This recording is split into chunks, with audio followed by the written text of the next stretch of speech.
éthère. Elle réside déjà dans votre esprit. Tout au long de l'histoire, ceux qui ont affirmé avoir créé leur propre réalité, guéri leurs maux et atteint le succès par la seule force de leurs pensées ont souvent été réduits au silence. Le pouvoir immense de notre esprit menace de nombreuses institutions qui profitent de nos limitations. Cependant, il est temps de défier le statu quo et de libérer notre potentiel. Les idées présentées ici ne sont pas de simples promesses de bien-être. Elles sont étayées par la physique quantique et les neurosciences. Avant que ces informations ne soient censurées, il est crucial de comprendre certains principes fondamentaux du travail du neuroscientifique acclamé, le docteur Joe Dispenza. Ces principes ont déjà métamorphosé d'innombrables vies et ont le potentiel de transformer la vôtre également. Votre cerveau est infiniment plus puissant que ce qu'on vous a laissé croire. Approfondissons un concept essentiel des neurosciences, la neuroplasticité. C'est par la neuroplasticité que nous pouvons reconfigurer nos voies neuronales.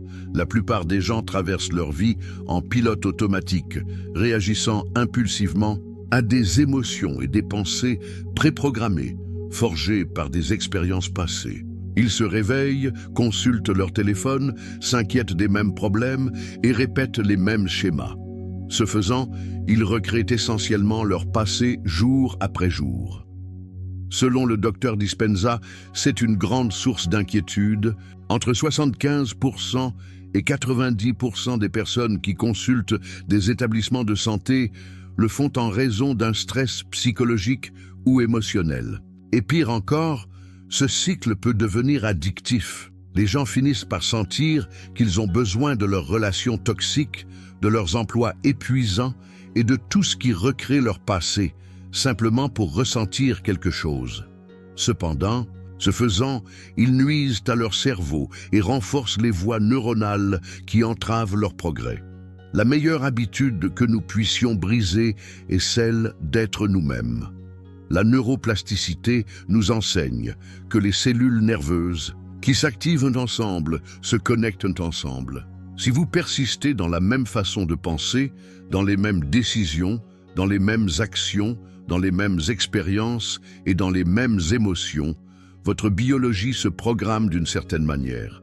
En substance, elle devient automatique. Par conséquent, pour changer quelque chose et atteindre une nouvelle vision de votre futur, vous devez changer quelque chose en vous-même. Cela implique de modifier votre façon de penser, d'agir et de ressentir. Ce n'est que lorsque vous êtes inconscient que vous êtes pris au piège du programme. Pour changer, vous devez devenir si conscient que vous ne tomberez plus jamais dans l'inconscience. Cependant, beaucoup de gens l'ignorent, ce qui les amène à céder leur libre arbitre à un ensemble de programmes. Mais pourquoi développons-nous ces habitudes en premier lieu? Si nous regardons de près, tout ce que nous apprenons à faire demande une quantité énorme d'énergie consciente. Que vous parliez une langue, que vous fassiez du vélo ou que vous construisiez des meubles, il faut beaucoup de concentration pour que votre corps comprenne ce que votre esprit essaie de faire. Mais si vous continuez à faire une activité encore et encore, votre corps commence à l'économiser pour qu'elle devienne automatique ou subconsciente. Les habitudes ne sont donc pas des ennemis en soi, elles peuvent travailler pour vous ou contre vous. Si vous avez une grande vision pour l'avenir, si vous êtes ambitieux et avez certains objectifs à atteindre, si vous recherchez l'amour, la santé ou l'argent, vous devez accepter que vous avez besoin de changer pour y arriver. Cela vous semblera inconnu, inconfortable et étrange. Chaque fois que nous prenons conscience d'une mauvaise habitude et que nous réalisons que nous devons changer, nous entrons dans un nouveau territoire. Mais rappelez-vous, il n'y a pas de limite au changement. Ce travail ne consiste pas simplement à briser des habitudes. Il entre dans la sphère de la physique quantique. En physique quantique, nous apprenons que les particules existent sous forme d'ondes de possibilités jusqu'à ce qu'elles soient observées. Qu'est-ce que cela signifie pour nous? Cela signifie que notre futur existe comme un champ de possibilités infinies, jusqu'à ce que nous fassions s'effondrer ces possibilités par nos observations et nos attentes. Notre conscience, notre attention focalisée, influence directement la façon dont ces possibilités se matérialisent dans la réalité. L'idée la plus cruciale ici est que le champ quantique ne répond pas à ce que nous voulons, mais à ce que nous sommes. Le champ quantique est l'espace où tout est possible. Dans le champ quantique, vos pensées et les émotions correspondantes créent votre réalité. La définition du champ quantique, selon le Dr Joe Dispenza, est un champ invisible d'énergie et d'information, ou on pourrait dire un champ d'intelligence ou de conscience qui existe au-delà de l'espace et du temps. Il n'y a rien de physique ou de matériel. Il est au-delà de tout ce que vous pouvez percevoir avec vos sens. Ce champ unifié d'énergie et d'information est ce qui régit toutes les lois de la nature. Si vous écriviez tout ce que vos désirs signifient pour vous et leur attribuiez une lettre ou un symbole, ce serait la coordonnée de votre possibilité dans le champ quantique. Une fois que vous avez cette pensée et que vous êtes en phase avec la sensation de cette fréquence, quelle serait la meilleure sensation à ressentir si vous viviez votre désir? Imaginez-vous plonger si profondément dans l'instant présent de votre sentiment, la quantité de gratitude, d'appréciation et de joie qu'il contient, que la fréquence commence à convaincre votre corps que vos désirs se réalisent au moment présent. En d'autres termes, lorsque vous élevez votre état émotionnel pour qu'il corresponde à la réalité que vous souhaitez créer, en ressentant de la gratitude, de la joie ou de l'abondance avant que ces circonstances n'existent dans votre monde physique, vous signalez au champ quantique d'attirer ces expériences dans votre vie. Cela a un effet dramatique sur le champ. Pourquoi? Parce que ce n'est pas la matière qui crée le champ, bien au contraire. Le champ est ce qui crée la matière. Tout sentiment que la fréquence transmet à travers votre corps, que ce soit la gratitude, la liberté, la joie, votre corps le ressentira également. L'émotion du futur que vous ressentez dans l'instant présent vous l'apporte au présent. Franchissez le seuil comme une conscience. Modifiez les règles de votre perception de la création à partir de cet espace.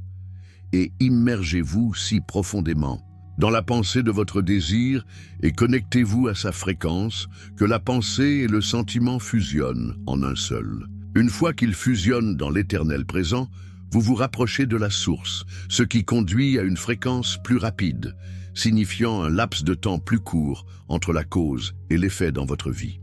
Cela se traduit par un laps de temps réduit dans la réalité en 3D, que ce soit pour guérir votre corps ou trouver la bonne personne, le bon endroit ou la bonne information.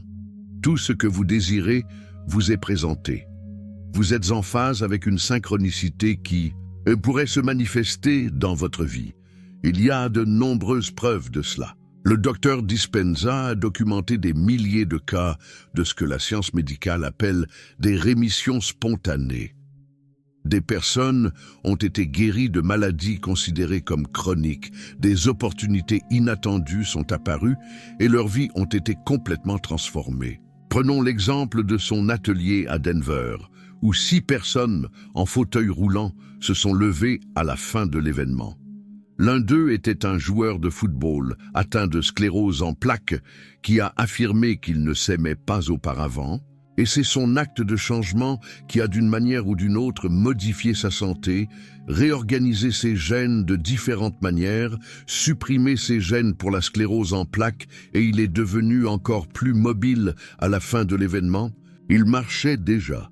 Tout cela est arrivé à ces personnes après qu'elles aient appris à contrôler leur fréquence. La guérison est venue de l'intérieur. Le plus surprenant était que ces changements ont été mesurés par EEG, IRMF et d'autres outils scientifiques. Lorsqu'elles sont entrées dans des états méditatifs, leur activité cérébrale a montré des schémas corrélés à la transformation qu'elles ont vécue. Dès l'instant où vous avez ressenti cette émotion positive, vous vous êtes aligné avec un nouveau futur et avec le changement. Il s'agit d'être plus grand que votre corps, plus grand que votre environnement et plus grand que le temps. Votre corps compte 70 billions de cellules et toutes espionnent votre cerveau. Si vous disiez par exemple 9 fois sur 10, je vais faire semblant de vouloir me lever, puis une fois, je vais vraiment me lever. Avant même de prendre cette décision consciente, votre corps sait déjà quand vous allez vous lever car il doit libérer une certaine quantité d'adrénaline pour que le même volume de sang aille au cerveau. Donc si vous êtes assis sur le canapé devant la télévision avec une télécommande, votre téléphone portable à portée de main, votre ordinateur quelque part à proximité, votre chien sur vos genoux et que vous mangez du pop-corn et que vous dites « je pense que je vais changer demain », que croyez-vous que votre corps précognitif va dire « c'est encore un mensonge, il n'y a pas de volonté de changer, pas de signal pour le corps ». Et ainsi, prendre la décision de changer, votre état d'être avec une intention claire et une émotion élevée modifie réellement votre état pour croire en ce futur, plus que vous ne croyez en votre passé. Personne ne change tant qu'il ne change pas son énergie, et quand il change son énergie, il change sa vie. Lorsque vous décidez de changer, cette synchronicité, ce hasard, cette coïncidence se manifeste soudainement, et vous réalisez alors que cela a fonctionné.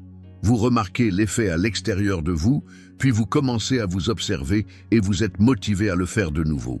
Alors, essayons d'accéder au champ quantique des possibilités où vous pouvez consciemment créer votre réalité. Détendez votre corps en ralentissant vos ondes cérébrales.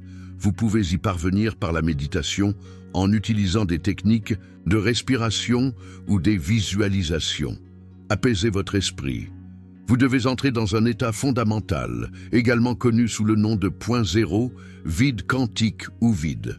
Accordez-vous au vide tranquille ou à l'étang immobile. Rappelez-vous, le récipient vide contient des possibilités illimitées. Voulez-vous que votre esprit soit le récipient vide? Concentrez-vous avec une intention claire. Cela exige que vous soyez capable de maîtriser votre volonté. Vous pouvez apprendre à le faire en développant une pratique quotidienne de méditation.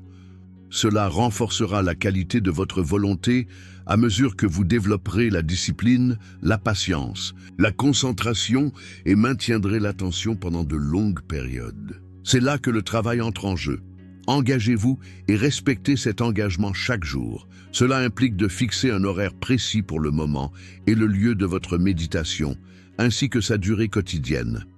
Chaque jour où vous choisissez de respecter votre engagement à méditer, vous allez progressivement modifier le câblage de votre cerveau. Là où votre cerveau aurait pu être programmé pour rester au lit à dormir jusqu'à la dernière seconde, puis se précipiter pour se préparer aux événements de la journée, vous choisirez maintenant de vous lever tôt et de méditer. La part brillante de cette approche réside dans un peu de science. On dit que ce qui s'active ensemble se connecte. Cela signifie que lorsque vous avez de manière répétée un modèle de comportement particulier de 2 ou plusieurs actions, les neurones s'activent ensemble pour que ces comportements se produisent. Après une certaine répétition, les neurones se connectent les uns aux autres, de sorte que leur fonction est synchronisée, toujours ensemble. Ainsi, lorsque vous vous proposez de briser cet ancien modèle ou habitude, vous résistez à cette tendance d'activation automatique et vous commencez à établir un nouveau modèle. L'idée est que vous êtes maintenant en train de créer un meilleur modèle de ce qui s'active et se connecte. Cela prend du temps. Au début, cela peut être un peu difficile, puis cela devient une habitude et donc beaucoup plus facile. C'est là que réside le mystère de la création d'une nouvelle habitude en utilisant la volonté pour le faire. Votre cerveau change pour soutenir cette nouvelle habitude, interrompant l'ancien câblage et le remplaçant par un nouveau. Cela prend généralement environ 28 jours, soit un cycle lunaire. Ensuite, vous devez développer une combinaison de croyances et de désirs intenses. Cela crée un état de cohérence. Ainsi, vous croyez en ce que vous êtes en train de créer et en votre capacité à le créer, tout en éprouvant un désir intense ou une émotion élevée pour cela. Vous anticipez avec enthousiasme les nombreuses possibilités simultanées. Or, il y a ici des points inextricablement nécessaires. Si vous manquez de cohérence, votre intention pourrait être envoyée de manière inefficace. Il est facile est pour nous de comprendre la notion de ressentir le désir. Mais le désir seul ne suffit pas. Nous devons ressentir simultanément l'émotion élevée correspondante. Cela est lié à la vibration. Un exemple d'émotion élevée serait la gratitude ou la joie.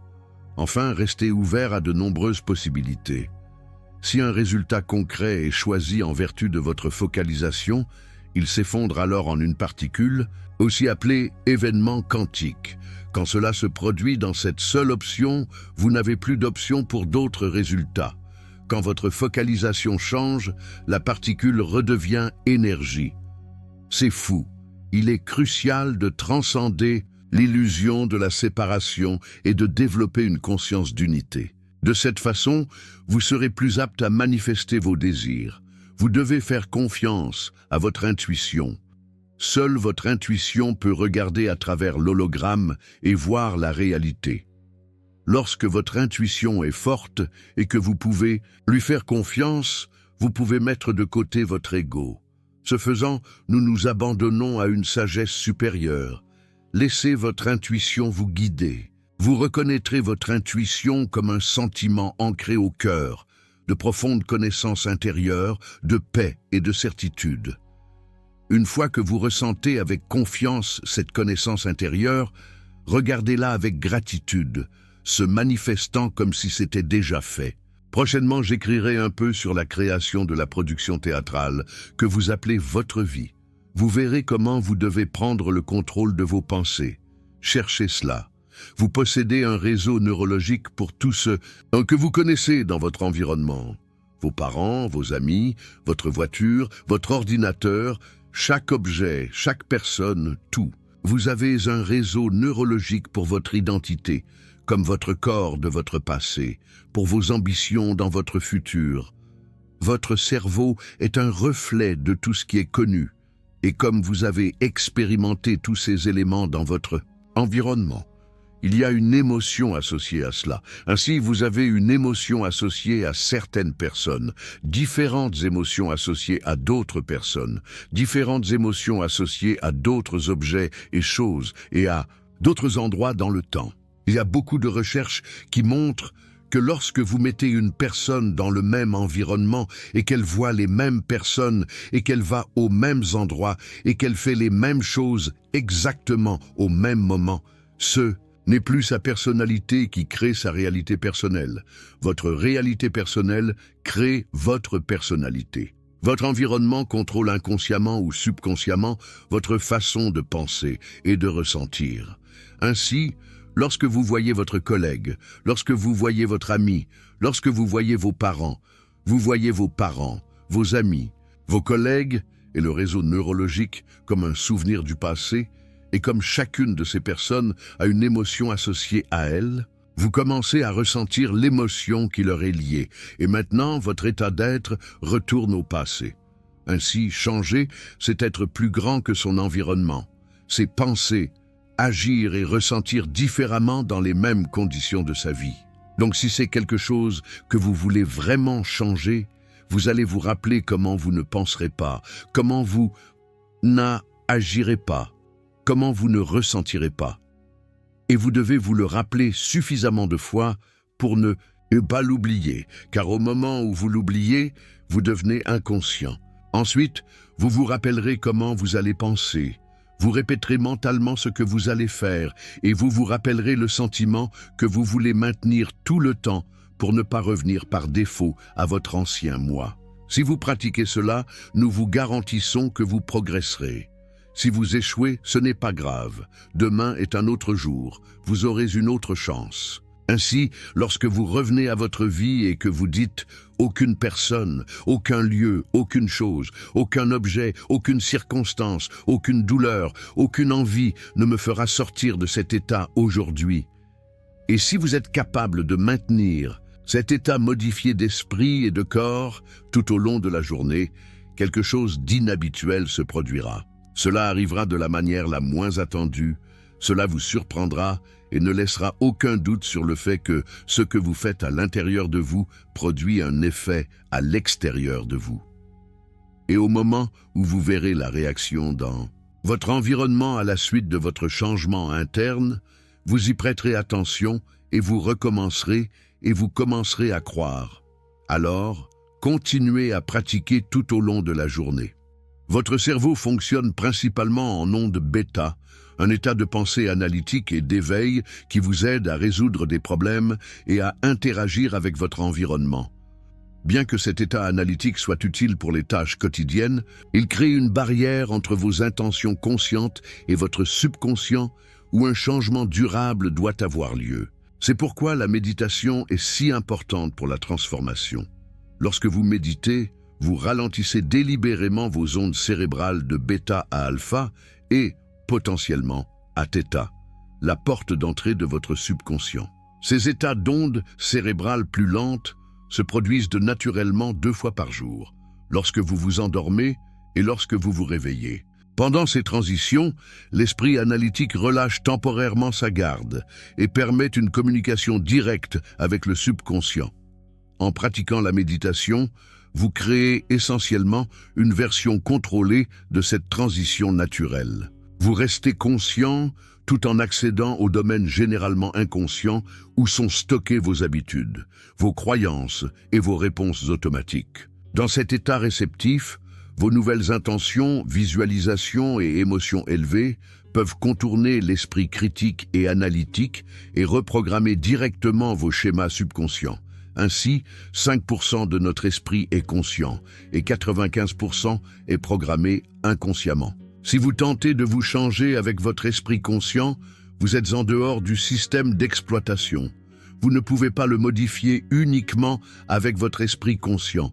Vous pouvez dire « Je suis en bonne santé, je suis riche, je suis illimité, je suis heureux, je suis complet. » Mais votre corps dit « Non, tu ne l'es pas, tu es malheureux, tu es triste. » Cette pensée ne dépasse jamais le tronc cérébral pour atteindre le corps. Le matin ou le soir, au lieu de saisir votre téléphone comme première habitude et de consulter vos messages, ce qui nous connecte à tout ce qui nous est familier, essayez ceci comme expérience. Avant de commencer la journée, au lieu de tomber dans cette habitude redondante, mettez-vous en pilote automatique et dites « Si le changement doit être plus grand que mon corps, plus grand que mon environnement, plus grand que le temps, je vais asseoir mon corps, et quand il sera prêt à se lever, je me lèverai. Pas quand je serai fatigué ou quand j'aurai envie de partir. » Vous pouvez rentrer en vous-même et oublier votre monde extérieur, cesser de penser à ce qui se passe dehors, perdre conscience de votre passé et de votre futur anticipé, et vous immerger complètement dans l'instant présent. Dans cet état de pure présence, demandez-vous « Quelle est la plus grande expression de moi-même que je peux incarner aujourd'hui ?» Cette question initie la pratique de la transformation consciente. Commencez par identifier des pensées spécifiques qui échappent habituellement à votre conscience. Identifiez 2 pensées récurrentes que vous vous engagez à reconnaître aujourd'hui. De même, identifiez 2 comportements habituels que vous souhaitez transformer, qu'il s'agisse de votre style de communication ou de vos réactions au stress. Ensuite, examinez les schémas émotionnels qui régissent votre expérience quotidienne. Sélectionnez 2 émotions qui influencent constamment votre comportement et engagez-vous à prendre conscience de leurs sensations physiques dans votre corps. Entraînez-vous à reconnaître ces émotions dès qu'elles surgissent et révisez-les à plusieurs reprises jusqu'à ce qu'elles ne puissent plus échapper à votre conscience. Cela ramène à votre conscience 95% de vos processus mentaux qui sont normalement inconscients. Maintenant, réfléchissez à la manière dont la grandeur se manifesterait dans vos schémas de pensée aujourd'hui. Répétez délibérément ces schémas de pensée élevés jusqu'à ce qu'ils deviennent des voies mentales accessibles. Répétez mentalement comment vous agirez dans des circonstances spécifiques, en particulier celles qui déclenchent habituellement des réactions inconscientes. Vos émotions sont tout aussi importantes ici, alors ouvrez votre cœur aux expériences de la vie. Générez des sentiments de gentillesse, de compassion, d'amour, de gratitude et d'appréciation. Cultivez ces émotions avec une telle constance pendant votre pratique privée que vous développez la capacité d'y accéder facilement dans vos interactions quotidiennes. Engagez-vous à ne pas poursuivre votre journée tant que vous ne pouvez pas incarner véritablement ces états émotionnels. Mettez-vous à l'épreuve pour maintenir cette conscience élevée tout au long de la journée. Lorsque vous tomberez inévitablement dans l'inconscience, au lieu de vous juger sévèrement, utilisez-le comme une information précieuse. À la fin de la journée, évaluez vos performances. Où avez-vous perdu conscience? Qu'est-ce qui a provoqué le retour au schéma inconscient? Utilisez ces informations pour affiner votre pratique pour demain, qui est un nouveau jour qui représente une nouvelle opportunité pour une vie consciente. Le pouvoir réside dans la répétition constante. Avec une pratique dédiée, les synchronicités et les coïncidences significatives commencent à apparaître dans votre expérience. La pratique se transforme de discipline en délice à mesure que vous êtes témoin de l'impact de votre conscience sur la réalité. La motivation passe de l'obligation à l'enthousiasme à mesure que vous observez la relation directe entre votre état interne et l'état externe. Cela représente la véritable réalisation des communautés de conscience à travers le monde. Les pratiquants maintiennent leur discipline non par obligation, mais par une appréciation authentique des changements profonds qui se manifestent dans leur vie, qu'il s'agisse d'expériences mystiques ou d'opportunités extraordinaires. Ils reconnaissent leur participation active à la création de ces résultats, expérimentant de première main le potentiel extraordinaire de la création consciente. De nombreuses personnes poursuivent des réalisations extérieures à elles-mêmes, mais ce qu'elles recherchent réellement, c'est la plénitude. Lorsque la plénitude est expérimentée, le désir cesse, car le désir n'existe que dans un état de manque perçu. L'intégration de la cohérence entre le cerveau et le cœur crée ce sentiment de plénitude, éliminant la perception de séparation ou de déficience.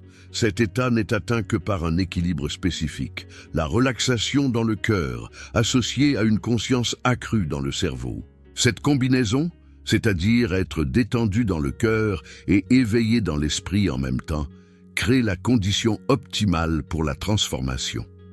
Avec la pratique, vous pouvez maîtriser cet état et changer votre relation avec vous-même et vos expériences de vie. Chaque matin est une nouvelle occasion de diriger consciemment votre esprit, d'engager votre cœur et d'entrer dans une version supérieure de vous-même. Il reste encore beaucoup à apprendre. Il suffit d'un instant mystique ou transcendantal pour réaliser que nous passons à côté d'une partie de la réalité. Le chemin de la transformation n'est pas toujours confortable. Votre corps résistera, votre environnement tentera de vous ramener à d'anciens schémas, mais avec une pratique inconstante. Ce qui demandait auparavant un effort devient votre état d'être naturel. La question n'est plus de savoir si ces principes fonctionnent, mais si vous êtes prêt à les appliquer de manière constante. Rappelez-vous, dans le champ quantique, toutes les possibilités existent simultanément. Votre travail n'est pas de forcer le changement uniquement par la seule force de volonté, mais d'aligner vos pensées, vos sentiments et vos actions avec la réalité que vous souhaitez expérimenter.